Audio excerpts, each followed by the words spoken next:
Happy! Happy, mag-usap naman tayo! Happy? Happy? Please, usap naman tayo. Ay, salamat naman. Pinagbuksan mo ako. Antok na ako eh. Sala ka matulog. Sa? Sala! Wala.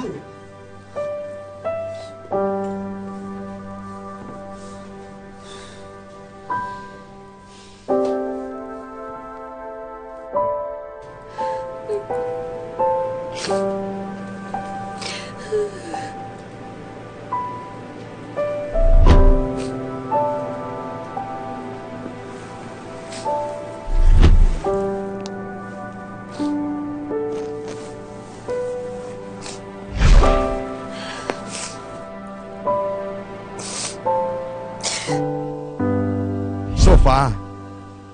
Masikip at makitid na sofa. Kapag dito natulog si Mister, alam na. Ibig sabihin, guilty siya. May kasalanan siya kay Mrs. Kaya magtitiis siyang mamaluktot hanggang umaga. Space. Ito naman ang kailangan ni Mrs. para makapag-moment. Nasaktan siya ng bongga ni Mister. Kaya nag-aabang yan ng paglalambing at pagsuyo.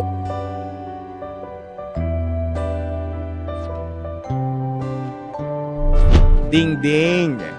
Ang pinakamatinding kontrabida ng Aldab. Ang pagitang naglalayo sa dalawang pusong nagmamahalan. Ang humarang sa totoong feelings nila sa isa't isa. Parehong hindi makatulog sina Juan at Happy. Kasi pareho silang guilty.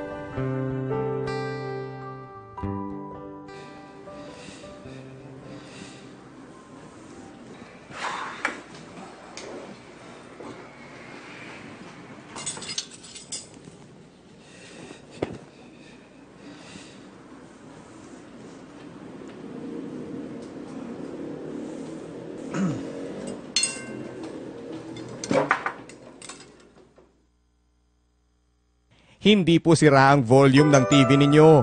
Sadya lang talagang hindi nagsasalita sina Juan at Happy. Ang tawag dyan, awkward silence na mag-asawang may LQ. Kung sino ang unang magsalita, siya ang mas guilty. Happy, makikiabot naman ng kape. See? Mas guilty si Juan. Sige. Kumain ka na lang dyan. Ako na mag-aasikaso nito. Pa-hard to get naman si Happy.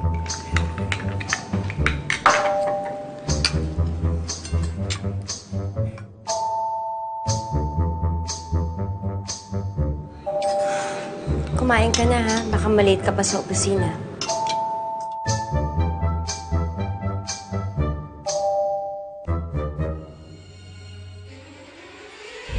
Sinaktan mo ang puso ko, Juan! Magbabayad ka!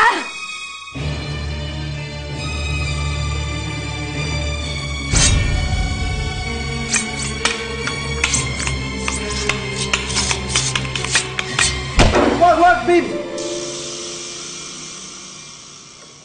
Eh, di ko ayaw mo. Ikaw na lang maglagay ng palaman ng...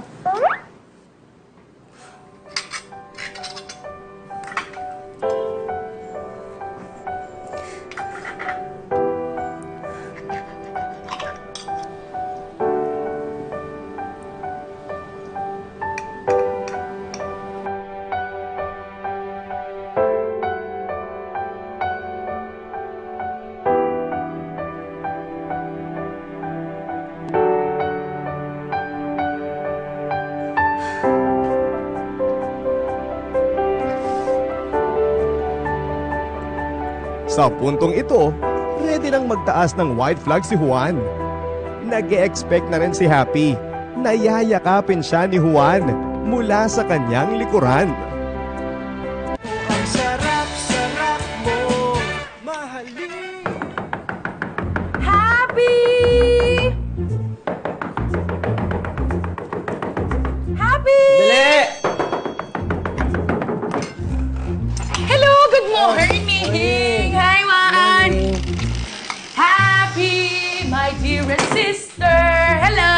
morning! Mwah!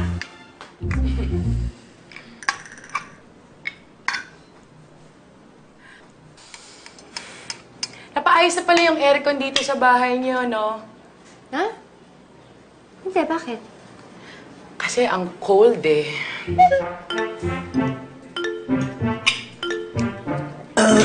Nako. Baka maliit na ako. Sige, mauna na ako. Punta na ako sa opisina, ha? Oh, appointment ngayon ni Happy sa doktor, Juan. Hindi na, okay lang. Magta-taxi na lang tayo. Buti pa ang taxi, mas naaasahan. Ate Joy, balitaan niyo na lang ako, ha, kung anong sasabihin ng doktor.